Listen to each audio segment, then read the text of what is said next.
So we're back in the shop doing another video. We're doing 100 or so of these, 100 plus of these cam locks.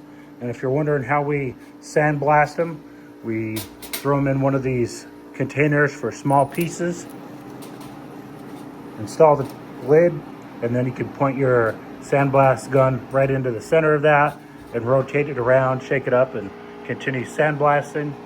And then this is what it looks like after it comes out. All the pieces are nice and blasted.